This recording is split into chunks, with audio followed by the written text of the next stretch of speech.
Fano selalu percaya bahwa hidup adalah deret angka yang teratur. Sebuah persamaan linier yang hanya menunggu untuk diselesaikan. Setiap variabel harus dapat diukur. Setiap risiko harus dapat dihitung. Dan setiap hasil harus bisa diprediksi dengan margin kesalahan minimal. Keyakinan ini bukan hanya prinsip kerja, melainkan fondasi eksistensinya. Ia membangun menara logis yang tinggi, menjadikannya benteng pertahanan dari kekacauan dunia luar. Ia bekerja di lantai 30 sebuah menara kaca, tempat di mana keputusan dibuat berdasarkan data, probabilitas, dan kalkulasi risiko murni. Dari sana, ia bisa melihat kota Jakarta terbentang di bawahnya, sebuah permadani peluang dan kekalahan yang ia analisis setiap hari. Fano merasa nyaman di ketinggian itu, jauh dari kerumitan emosi yang bergumul di jalanan macet. Ia adalah ahli strategi di dunia keuangan, memandu kapal-kapal besar, menghindari badai yang ia prediksi berdasarkan model statistik.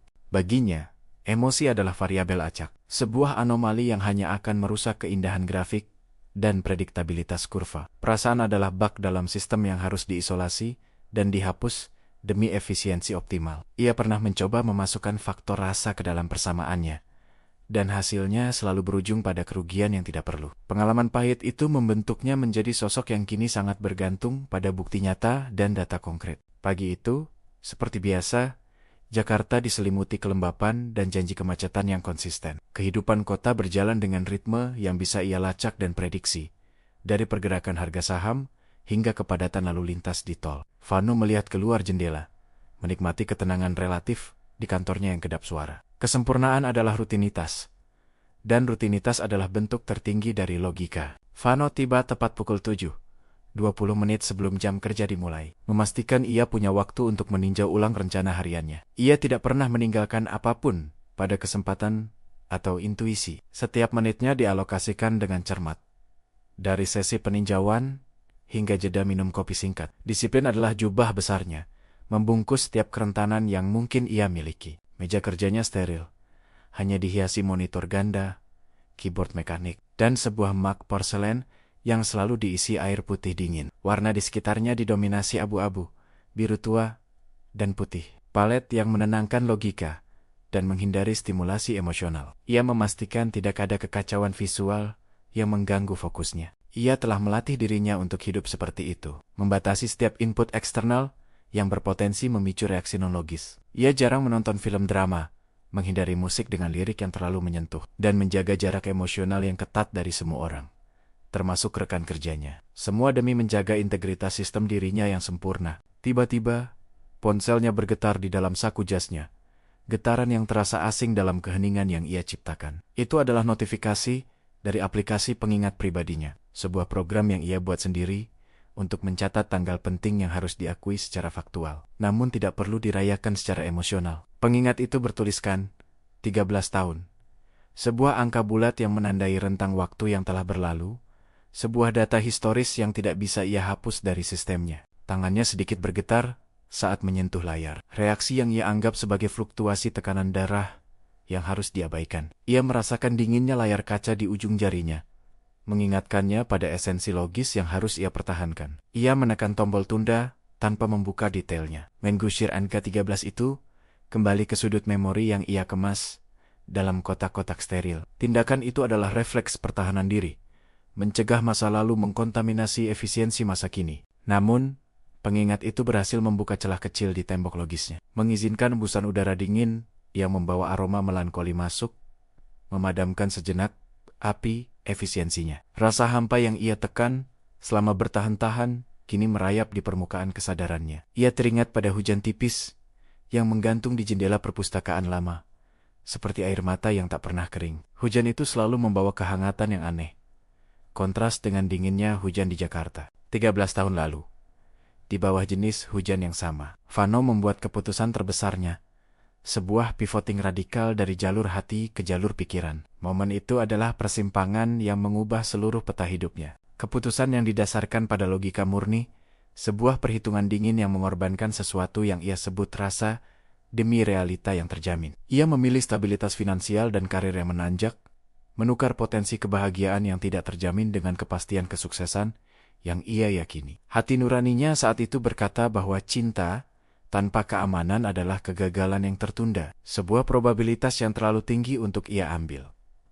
Ia tidak ingin melihat Rania berjuang dalam kemiskinan artistik. Ia ingin menyelamatkan dirinya dari ketidakpastian itu. Pintu kantornya terbuka, dan rekan kerjanya, Diana, masuk membawa setumpuk map berwarna merah marun. Diana adalah satu-satunya orang yang terkadang berani menembus dinding profesionalnya dengan gurauan ringan, walau Vano jarang menanggapinya. "Vano, direktur ingin kau melihat ini. Proyek akuisisi baru.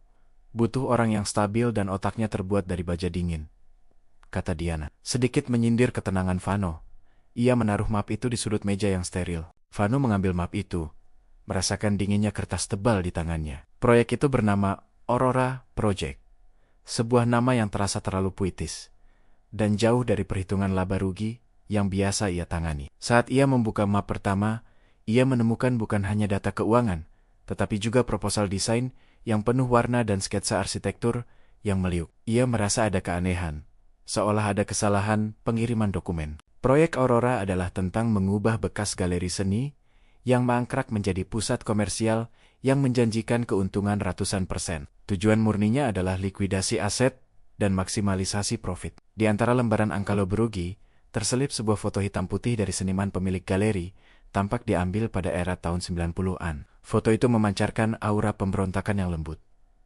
Di bawah foto itu tertulis nama Rania Arisanti. Nama itu terukir dengan tinta mesin ketik yang tebal, namun terasa seperti pukulan keras di dada Vano. Seketika, seluruh deret angka dalam hidup Vano berantakan.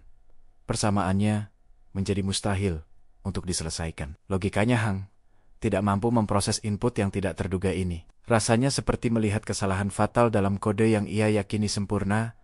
Rania, ia adalah kunang-kunang yang dulu ia putuskan untuk dilepaskan demi kepastian, takut bahwa cahayanya akan cepat padam. Ia tidak pernah berpikir ia akan menjadi bagian dari pekerjaannya yang paling logis. Tugas Vano kini adalah merekomendasikan pembongkaran galeri yang pernah menjadi saksi janji mereka, sebuah decommissioning terhadap masa lalu pribadinya. Ia harus menilai keruntuhan Rania.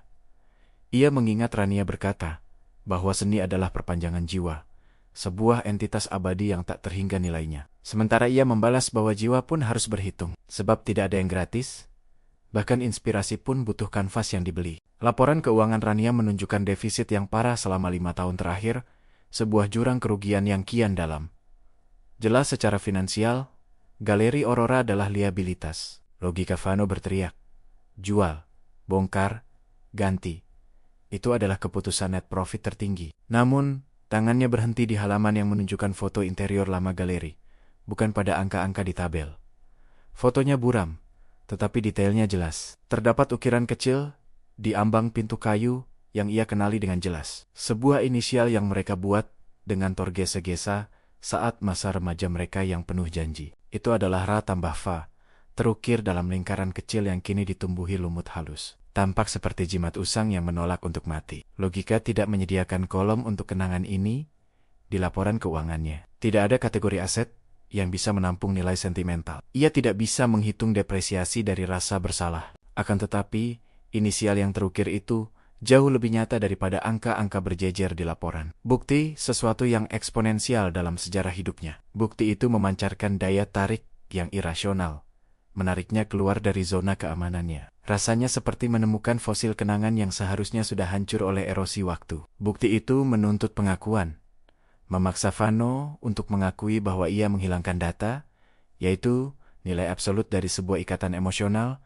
dari semua kalkulasi keuangannya. Vano menutup mata, mencoba mengusir gambar inisial itu. Ia melihat kembali hari mereka mengukir itu di bawah matahari terik senjakala, momen langka tanpa kabut. "Untuk apa inisial ini, Vano?" tanya Rania saat itu. Suaranya seperti lonceng yang jernih, matanya dipenuhi rasa ingin tahu yang polos. "Agar kita punya bukti di masa depan bahwa kita pernah ada di sini, di titik yang paling tidak terduga," jawab Vano, muda dan penuh ilusi romantis, sebelum ia dibajak oleh ambisi. Ironisnya, kini inisial itu hanya berfungsi sebagai bukti atas ketiadaan mereka sebagai pasangan. Sebuah monumen untuk jalan yang tidak jadi ia pilih. Keputusan meninggalkan Rania didorong oleh perhitungan risiko. Rania terlalu bebas, galeri tidak stabil, dan masa depan mereka tampak seperti bubble yang siap pecah. Vano memilih menghindari ledakan itu. Logikanya benar. Ia kini kaya dan stabil, diakui di lingkaran elit. Namun, hidupnya terasa efisien, tetapi hampa, kering, dan terkadang dingin, seperti ruang kantornya. Ia menyadari keputusannya adalah hasil dari persamaan yang salah. Ia mengurangi cinta alih-alih mengalihkannya dengan kesabaran dan kepercayaan yang ia miliki. Rasa kehilangan itu kini menagih bunga majemuk. Sistem dalam dirinya kini mengalami crash emosional. Sebuah blue screen of death mental. Ia harus mengirim rekomendasi immediate sale kepada direktur dalam waktu 1 jam untuk menjaga flow proyek tetap lancar. Menunda akan membahayakan kredibilitasnya, mata uangnya yang paling berharga di perusahaan. Stigma ketidaktegasan adalah hal yang paling ia takuti. Tetapi, bagaimana ia bisa merekomendasikan penghancuran kuil yang menampung bukti keindahan irasional dalam hidupnya? Hati kecilnya berontak, sebuah protes yang tidak bisa ia mute. Diana kembali masuk, membawa secangkir kopi hitam. Ia melihat Vano terpaku pada map yang sama selama hampir 4 jam. Ada masalah? Kau terlihat seperti mencoba memecahkan kode rahasia dunia, ujar Diana. Suaranya sedikit khawatir. Vano menggeleng pelan. Hanya anomali data. Beberapa aset non-monitor yang sulit diukur dalam cash flow, dalihnya menggunakan terminologi yang Diana tidak akan pertanyakan. Diana tertawa. Ah, kau dan ketakutanmu pada hal-hal yang tidak bisa diukur. Semua di dunia ini tidak harus masuk Excel. Vano, kalimat itu menusuknya hingga ke ulu hati. Ketakutan itu nyata. Ia takut pada ketidakpastian yang dibawa Rania. Takut cinta itu hanya tertidur, menunggu pemicu untuk bangun dan menuntut balas. Vano memutuskan ia harus melihat galeri Aurora secara langsung. Sebuah inspeksi lapangan yang komprehensif. Itu adalah satu-satunya alasan logis yang bisa ia berikan kepada dirinya sendiri untuk menunda laporan. Ia menghubungi timnya dengan nada tegas, meminta jadwal kunjungan sore itu juga, tepat saat matahari mulai tenggelam di cakrawala kota. Ia ingin pergi saat kabut senjakala mulai pekat, saat segalanya terlihat samar dan puitis. Ketika ia tiba di alamat galeri Aurora, ia merasa seperti memasuki dimensi waktu yang berbeda, terpisah dari hiruk-pikuk Jakarta yang penuh angka. Jam digital di pergelangan tangannya terasa sia-sia di tempat ini. Galeri itu berdiri sendirian, arsitektur kolonialnya tampak lelah, namun bermartabat, seolah menanggung beban waktu dan kenangan. Cat dindingnya mengelupas, tetapi strukturnya tetap kokoh, menolak untuk menyerah pada usia. Jendela kacanya kusam dan berdebu, tetapi pantulan lampu jalan yang baru menyala membuatnya terlihat memegang rahasia. Tempat itu memancarkan daya tarik melankolis yang sulit diabaikan. Vano berjalan mendekati pintu kayu tua itu. Inisial yang ia lihat di foto terasa dekat di bawah jari-jarinya yang bersarung tangan kulit. Ia mendorongnya pelan, dan bunyi deritnya yang nyaring memecah keheningan sore, suara yang terasa seperti erangan masa lalu. Bau cat akrilik lama, debu kayu manis, dan sedikit aroma vanili menyambutnya. Sebuah kombinasi sensorik yang memicu ingatan yang sangat ia kenal. Aroma itu seperti kunci yang membuka pintu kamar memori yang ia segel. Di dalam keharuman itu, Vano merasakan kehadiran Rania, bukan sebagai seniman yang bangkrut, tetapi sebagai esensi yang pernah mengisi ruang kosong dalam hatinya. Di dalam galeri itu adalah kekacauan yang indah. Kanvas-kanvas bersandar di dinding, sebagian masih setengah jadi, sebagian lagi ditumpuk tak terawat. Cahaya senja menyaring masuk, menerangi partikel debu yang menari-nari di udara. Cahaya temaram dari lampu gantung tunggal menyorot seorang wanita yang sedang berdiri di tengah ruangan. Memegang kuas besar, tampak larut dalam karyanya. Rania, ia mengenakan sweater tebal, rambutnya dicepol asal, dan ada noda cat kecil di pipinya. Sebuah tanda ketidakpedulian pada detail yang selalu Vano benci sekaligus rindukan. Wajahnya lebih matang, tetapi matanya, mata kunang-kunang itu, masih sama terangnya, memancarkan kehangatan artistik yang abadi. Rania menoleh, dan waktu yang selalu Vano anggap bisa ia kontrol, benar-benar berhenti di titik itu. Dunia luarnya, yang terdiri dari deret angka dan probabilitas, lenyap seketika. Vano, hanya satu kata itu yang keluar dari bibir Rania. Nadanya bukan terkejut, melainkan semacam penerimaan yang getir, seolah ia sudah lama menunggunya kembali dalam wujud ini. Rania, balas Vano. Suaranya serak dan jauh dari nada otoritatif yang biasa ia gunakan di ruang rapat. Semua data, angka dan logika menguap ke udara, meninggalkan kekosongan yang diisi oleh kegugupan remaja. Ia datang sebagai konsultan nilai likuidasi, tetapi kini berdiri sebagai masa lalu yang kembali. Seorang pengunjung yang tidak diundang ke reruntuhan yang ia sebabkan. Ia merasa jubah profesionalnya kini terlalu berat dan panas. Kau datang untuk melihat keruntuhanku, Vano? Untuk memastikan aku benar-benar gagal? Tanya Rania.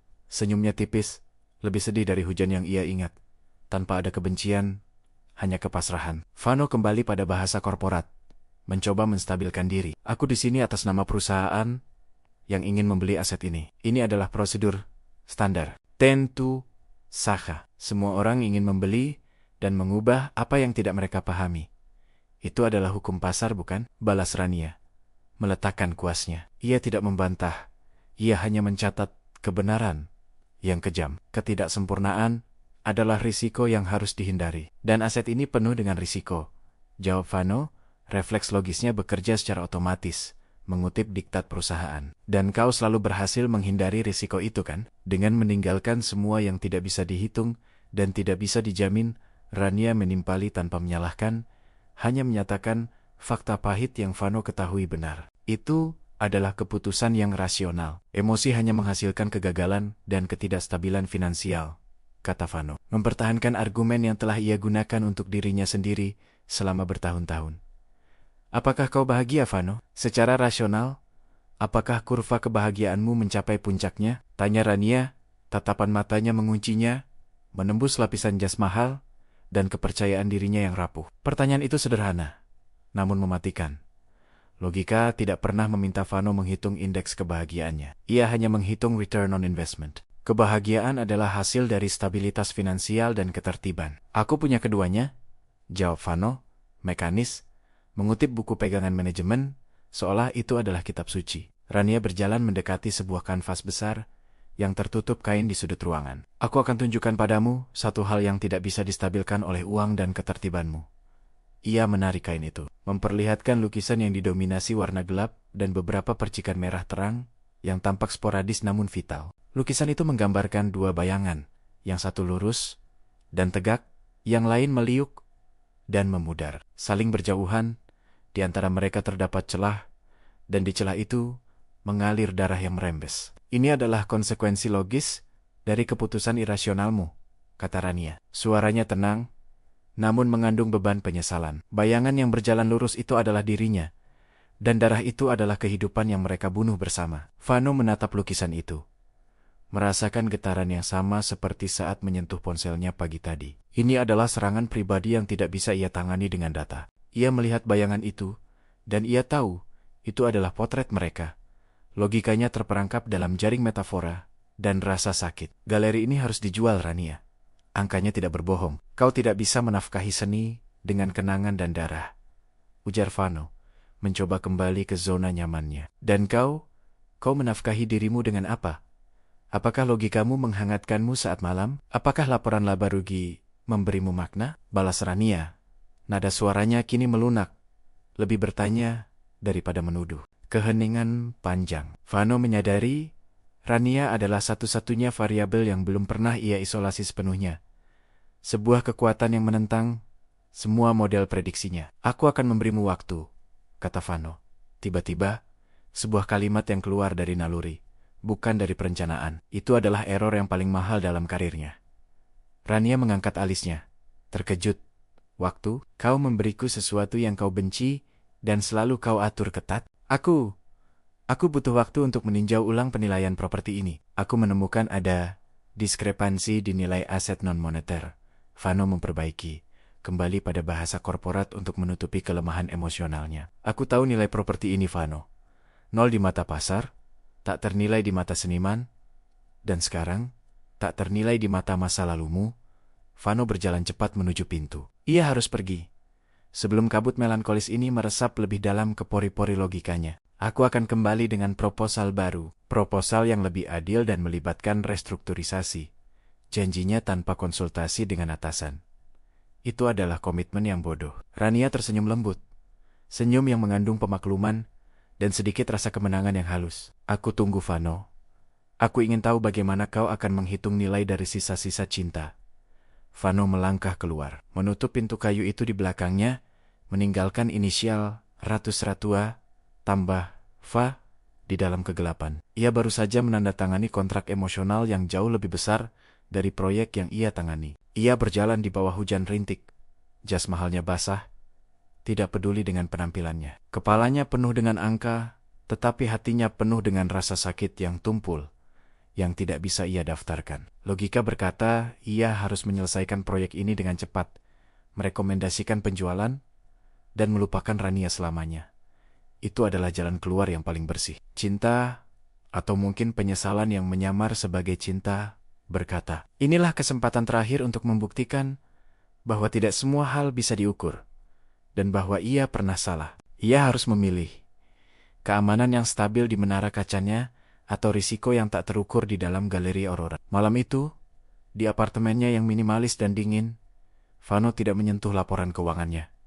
Ia membiarkan data-data itu tertidur. Ia menyadari bahwa 13 tahun lalu, ia bukan memilih logika. Ia memilih melarikan diri dari perasaan yang terlalu besar untuk ia tangani. Dan sekarang, ketidakpastian itu kembali, membawa palu untuk menghancurkan tembok logis yang ia bangun dengan keangkuhan. Ini adalah perang batin yang sesungguhnya. Perang antara apa yang seharusnya ia lakukan profesional dan apa yang terasa benar personal. Untuk memenangkan dirinya sendiri, ia mungkin harus mengakui kekalahan di hadapan perasaannya dan membiarkan melankoli itu memeluknya. Ia tahu, ia akan kembali ke galeri Aurora. Bukan sebagai konsultan yang menghitung aset, tetapi sebagai penawar yang mencoba membeli kembali waktu yang hilang. Vano harus bersiap, karena pertarungan antara cinta dan logika baru saja dimulai, dan kali ini, ia akan melawan angkanya sendiri. Jika Anda menikmati alur cerita yang perlahan membuka konflik batin Vano ini, jangan lupa untuk mendukung kami. Mohon kiranya untuk menekan tombol like, share ke teman-teman pecinta sastra Anda, dan subscribe ke channel Narasi Sastra. Dukungan Anda memungkinkan kami untuk terus menghadirkan kisah-kisah mendalam yang menyentuh jiwa lainnya.